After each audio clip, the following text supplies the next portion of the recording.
Hello there everybody, welcome back to my channel. My name is Joesephyr and welcome to another Should You Pull video for Dissidia Final Fantasy Opera Omnia. Now prior to this evening's community stream, we have not a huge clue as to what's going to happen, and I've already heard little rumours in the pipeline of global exclusives, things like that coming down.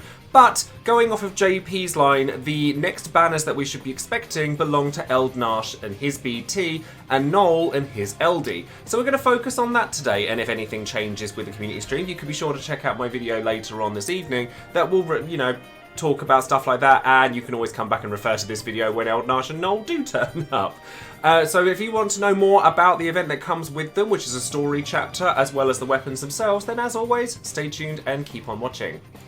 As always guys, don't forget to check out the links in the description box below, including my Twitter, my Twitch, my Discord, my Patreon, and all that good stuff. You may also have noticed that I've changed my setup a little bit because I've been trying to upgrade my camera, and well, the camera that I'm using now is probably so good that you can see the bags under my eyes. So I've been trying to upgrade everything as best I can so that I can bring you guys even more great quality footage and coverage for all sorts of things Dissidia and all things Final Fantasy. Over on Twitch, I've actually had a really extraordinary opportunity come up, and it actually isn't related to Dissidia so much as it is to Final Fantasy XIV. You may have seen over on the Lodestone website, which is the official FF14 website, that I'm actually one of the few streamers that have been very, very lucky and given the opportunity to take part in the FF14 cross-Twitch campaign, which means that if you gift subs during any of my Final Fantasy XIV streams, you can earn in-game items, including the Fat Black Chocobo mount, which is a wonderful opportunity, and I've been looking to do more 14 content for a long while now, so to be selected for something like this is absolutely life-changing for me. So if you'd like to come over and find me on Twitch, then that would be fantastic. Obviously, I have said that I'm taking a little bit of a break from Dissidia, but only for a couple of weeks, and I am still going to be making all of my Should You Pull videos and all of that stuff, so don't worry, I'm not disappearing or doing anything crazy like that. Over on Patreon, I do give a shout out to one of my patrons at random every single time I release a video, and I wanted to give a shout out to all of my patrons as well, because your support through all of this time, through being a content creator and all of this, means the absolute world to me. So thank you very much for being there as well during times where I've had little bits of rough patches, like people being homophobic, things like that. It really does mean a lot. But today's shout out is going to be going out to Heartsworn, who is relatively new to my streams and to my channel and to my Patreon, so thank you very much for being a part of it. And honestly, like, Squall is a popular guy seemingly when it comes to those title cards, so if you'd like a title card just like Heartsworn has just here, as well as other benefits like voice chats we all do together, being a part of Would You Pull on my Should You Pull videos and all sorts of other stuff, then perhaps consider becoming a patron yourself as well. Don't forget to check out all of the other content creators out there that provide wonderful coverage for this game as well as all of the other resources out there for Dissidia Final Fantasy Opera Omnia. So first things first, we're actually going to discuss Eald'narche and his BT, and it's kind of strange because considering that it's a BT character, we don't actually have all that much to talk about with Eald'narche, considering that he's already had his LD with his Lost chapter that came out a few months ago, as well as his LD boards that got released and reworked earlier than we anticipated. So we kind of already know most of what Eald'narche does, and if you'd like to know more about all of his stuff in greater detail, then you can go back and check my Should You Pull video for Eald'narche the first time around. But going into the banners, the first of them will contain Eald'narche's BT only, Noel his LD EX and the rest of his kit, as well as Lise and Cait Sith EX, and then the other one will have all of Eald'narche's kit, so his LD EX, etc., as well as his burst, and then Irvin and Cid EX. So the EX characters are all pretty washed out at this point, unfortunately. You're pretty much just wanting these, maybe you want some spheres from them or anything like that, but you're probably not going to be pulling for the characters themselves. Now, Eald'narche, if you've not used him before, is actually one of my favourite characters in the game to use, and sadly, I didn't get his LD the first time around, not for lack of trying, because I wanted both that and I wanted Emperor's BT, and it just didn't happen. But Eald'narche's full kit revolves around locking enemies out. And he does it very, very well. So what he does, he has Warp, which allows him to take turns after the enemy takes theirs, so that he can interrupt their flow and do damage, etc. He also has the Terror debuff, which is a very strong debuff that stops the enemy from acting at all as long as they are targeting Eald'narche, whether they're targeting him solely or targeting the entire party. He also has quite a transformative kit in general, but again, that's going to be a case of if you want to learn more about that and the rest of his regular kit, then it might be worth going back and checking out the other video that I'd made for Eald'narche. Now, his BT is actually fairly standard fare. It's just a Brave HP attack AoE, and his burst effect makes it so that his Warp and Terror debuffs don't fall off the enemies, which is nice, but these are skills that can be sort of reapplied quite frequently with Eald'narche. He also gets more Brave Overflow. He doubles up on his Brave Regen and the damage that he deals based on how many debuffs the enemy has, which is strong because his LD board provided this as well. But this obviously stretches out to the party, so it means that he doubles up on it for himself, but he also shares that buff with his party members. And it's good. It is really strong. I really enjoy Eald'narche as a character in general, and I think that he does some very, very strange things in very weird and wonderful ways. However, I don't think that there is ever a point where you absolutely have to have Eald'narche. He is quite weak, comparatively to other burst-based characters. He is quite, he's very linear in his approach, but it doesn't kind of beef up the damage to keep up with it, certainly considering characters with, Tifa that we've just had. He's very good at controlling the field at certain points, but it always seems to come with some sort of caveat. So there'll be enemies that are immune to terror, quite frequently, but they are really good, taking warp is really good against them. Or they'll have loads of damage reduction and things like that, but they're not immune to terror. So there's always something with Eald'narche that kind of prevents him from being at his full potential. But when he can, he is absolutely backbreaking. But I just think that, especially after Bartz's batch, I can only speak from personal experience with having pitied both Galoof and Bartz, and thank the Lord not Tifa.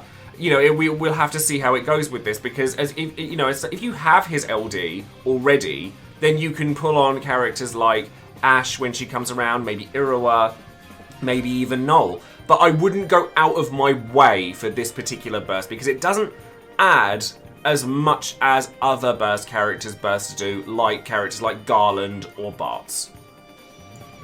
So now let's take a quick look over at Noel and what his rework and all his LD, etc. brings to him for the game. Now, if you haven't used Noel before, Noel is a straight damage dealer. His main focus was originally re-breaking enemies through use of his Tempest Strike attack and having Brave Overflow. He was one of the first units that kind of brought a lot of Brave Overflow to the table, and that's still true now, he still has a lot of it, but he did fall to the wayside pretty quickly after his release.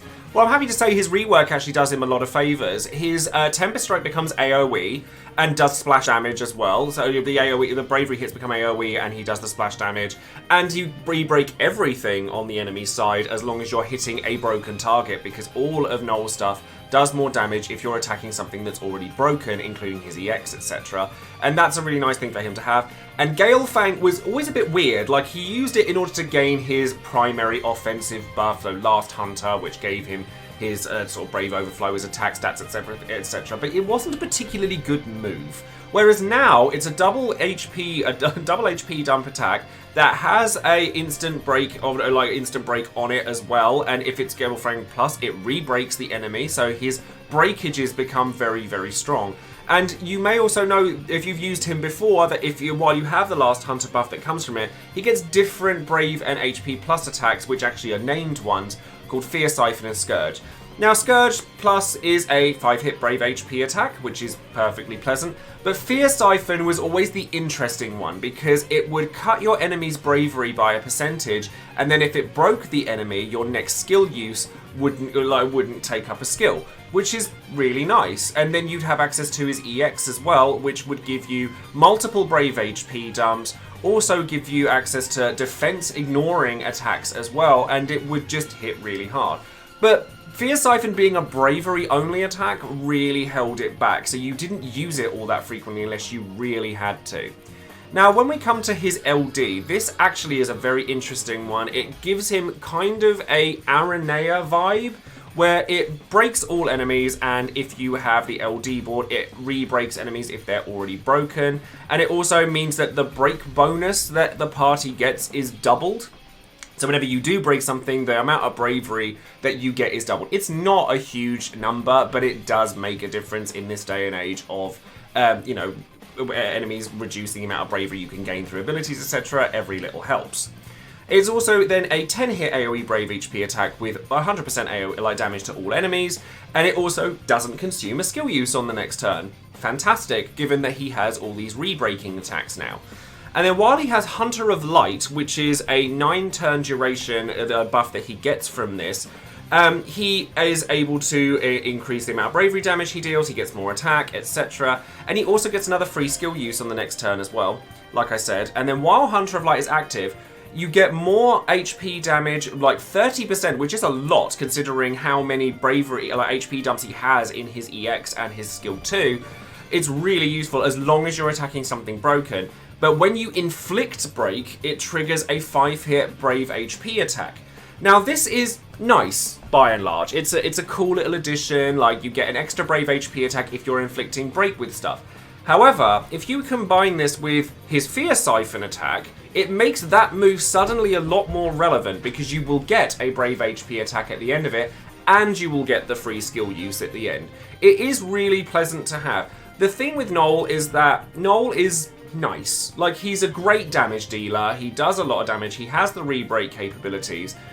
The problem with Noel is that Tifa kind of just came out, and Tifa does a lot more damage. Like, a lot more. And Noel, while being very good, and is a lot better at sort of AoE and things like that, he comes at a bit of a rough time, in that we've just spent the same problem as I said with Eald'narche. He comes at a time where we've just spent loads and loads of resources on Bartz, on Tifa, Galoof, etc. And therefore, there's got to be a place where one can save. Now, I will say that Noel has recently come back in JP with his level 90, with his BT. He's come back with full force. Like, he is extremely powerful. So if you wanted to, you could go for the LD here to save yourself having to get it later. However, I will say that when he does come back with his BT, he's featured on a banner with another very strong character in Final Fantasy VII, Cid.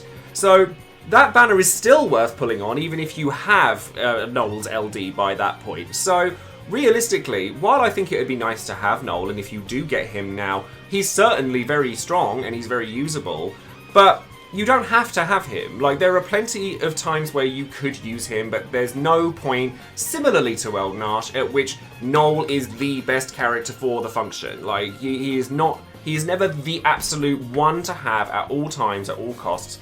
So, do you need to pull here? Probably not. Would either of these characters be really nice to have? Absolutely. Now, one thing that we obviously do get when it comes to this particular batch with Eald'narche is his level 80 and therefore his cool abilities. I'm not the biggest fan of his cool abilities, honestly. I think they're perfectly average. Like, I mean, Omega Javelin is literally just a Brave HP attack with splash damage that puts a defense down on and raises your attack stats. It's nice, but there's better out there. And then his Exceed Lance puts the Nourishment for Paradise debuff down, which is his sap ability. Again, it's nice. It's a hard-hitting move. It's fine, but I wouldn't probably use Eald'narche's calls where I would other characters. Noel, on the other hand, I do think has some solid cool abilities. Like, both Tempest Strike and Big Bang are re-break abilities, and Big Bang is an instant break ability as well as the fact that it's a re-break. So they'll be broken regardless of the state of the game, and as we've seen many times in Lufenias, there are lots and lots of enemies that put up these big auras that turn around and go, I can only take 1 bravery damage until I'm broken. Bring an instant break or 100% gravity. So having Noel would make a difference on that front. When it comes to their armors, Eald'narche has the Tactics Keystone, which is nice. We like the Tactics Keystone, and if you're going to use Eald'narche, yes, I would absolutely pick that up.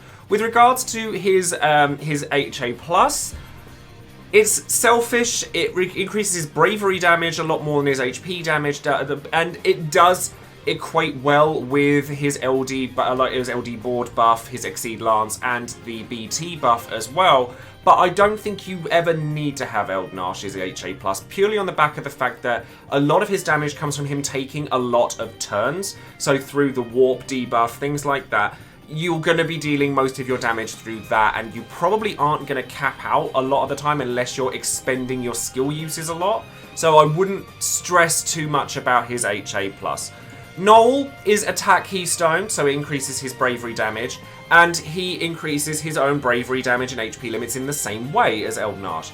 I wish that his HP damage limit had been higher, because his bravery damage is already massive. Like, it's huge. He actually has the highest natural attack stat in the entire game, and so it would have been nice to have seen his HP limit increase rather than his bravery damage increase.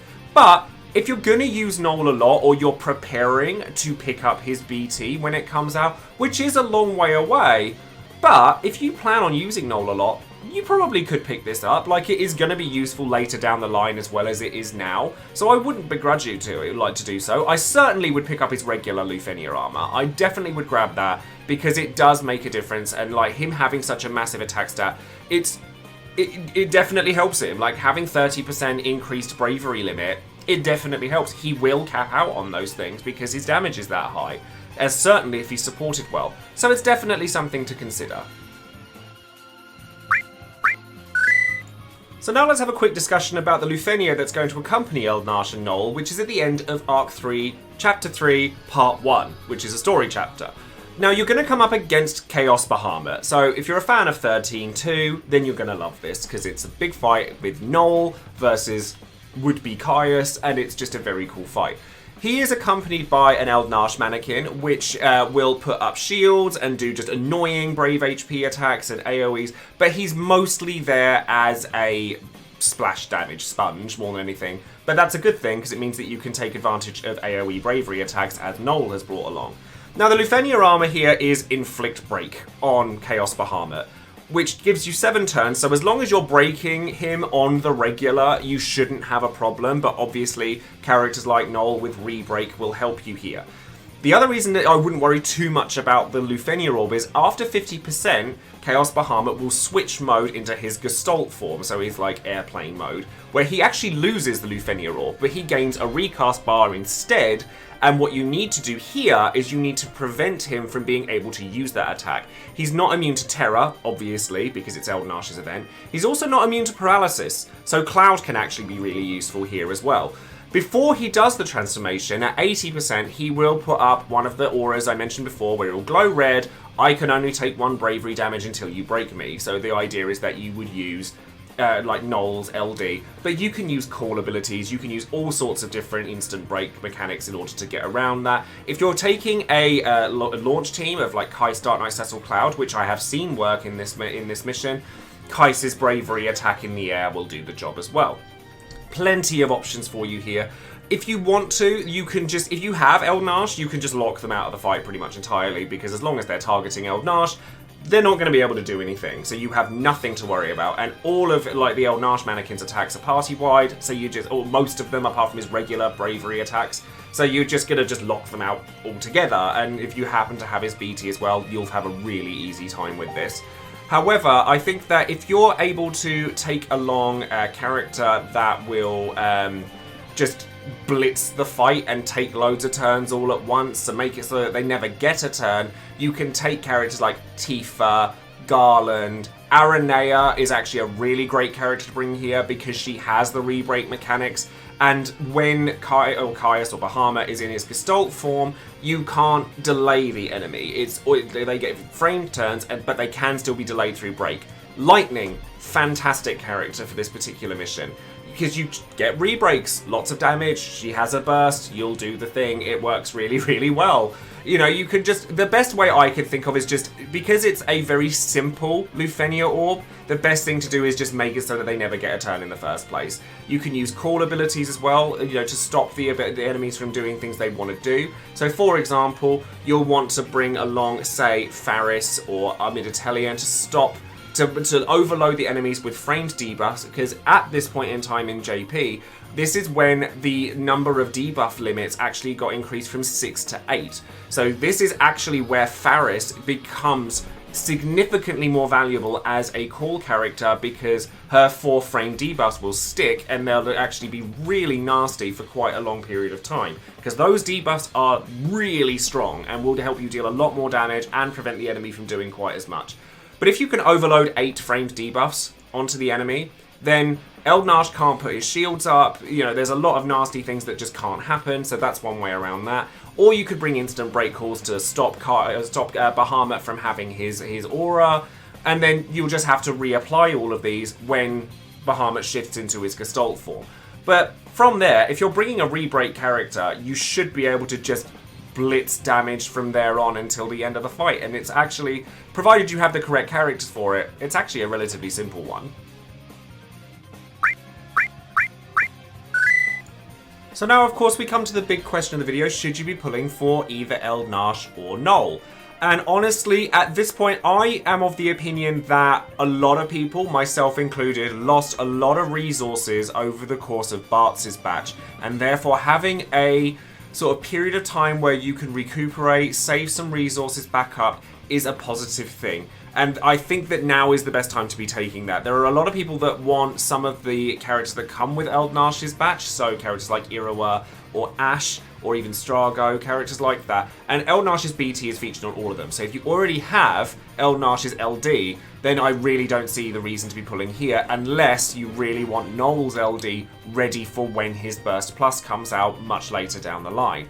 They're both very good characters. Eald'narche sadly didn't really get a lot from this event, apart from, like, you know, he already had his LD boards, we already had all of that already. So his release is a little bit anticlimactic with his BT, because we got the buffs early.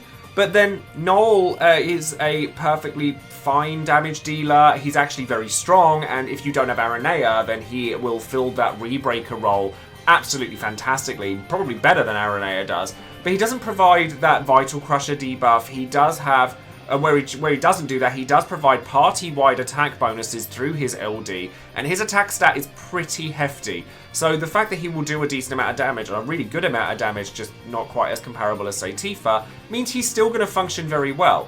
But like I said earlier, when it came to his BT Plus banner, the banner that refeatures Noel's LD also features Sid's LD, which is actually very powerful. So it's a banner worth pulling on whether you have his LD or not. So why not take the opportunity to save now so that there's a more worthwhile banner later that you can look forward to?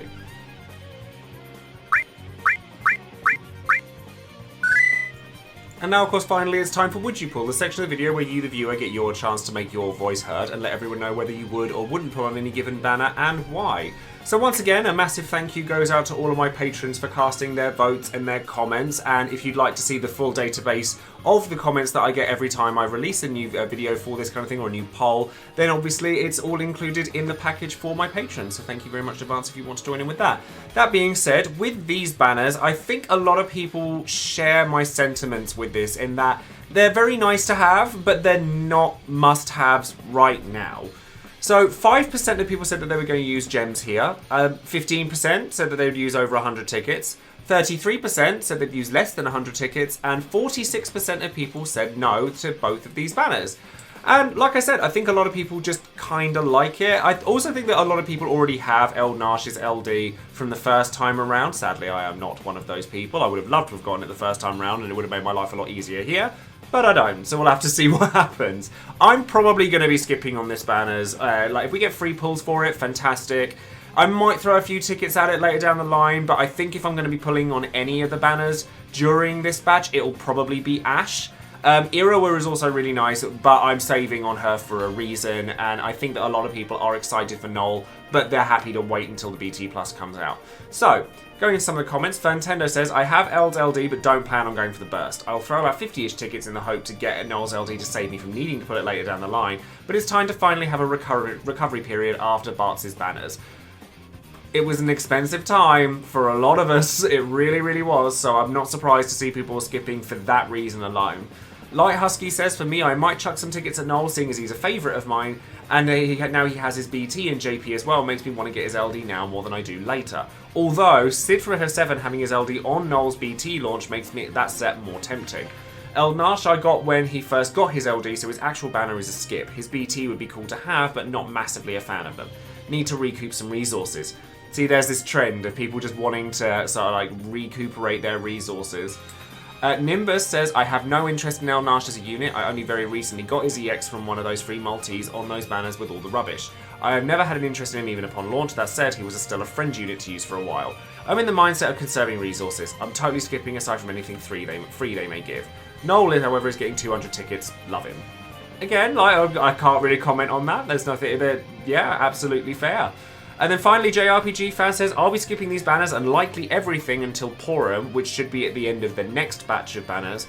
June was resource heavy, and August and September aren't going to be much better. I already also have Eald'narche's LD, and the rest are either lackluster or return soon enough to still be useful on future banners. So like I said, most people either already have Eald'narche's LD or just aren't interested in Eald'narche in the slightest to begin with. So I think that that's the reason that a lot of people kind of aren't too fussed by these banners, but they are both very good characters. If they are characters you want to pull on, don't be discouraged by these because they are both very strong in their own right. There's no reason why. I think that it's just because there's been such a wide set of really expensive banners for a lot of people that is leading people to want to skip here. So that's going to be all from today's video. Once again, a massive thank you goes out to everyone for their comments and their votes on the poll. The next video I'll be making will be the next Should You Pull video, which will be on Ash and Strago's banner, of course, after the community stream, which will be happening this evening, and I'll be doing a recap on all that, as I always do. But after that, I will not be doing any covered videos for the next couple of weeks, because I'm not going to be streaming Dissidia for a little while, purely because I would like to keep my account to myself for a couple of weeks. Who knows, maybe I'll get something nice and shiny that I can show you guys all when I come back in a couple of weeks. So there's that to look forward to. And I really would love it if you guys would come and support my other endeavours, like the Final Fantasy XIV campaign, things like that, because it's something that's potentially life-changing for me. So it would be really lovely to see some of you guys come and watch my stuff over on Twitch with that. And then that's going to be it from me. Don't forget to like the video, subscribe to the channel, and click that bell for notifications on any future videos I might be making. And I look forward to seeing you all soon. So thanks again, and good luck if you are pulling on these banners. So see you soon. Take care.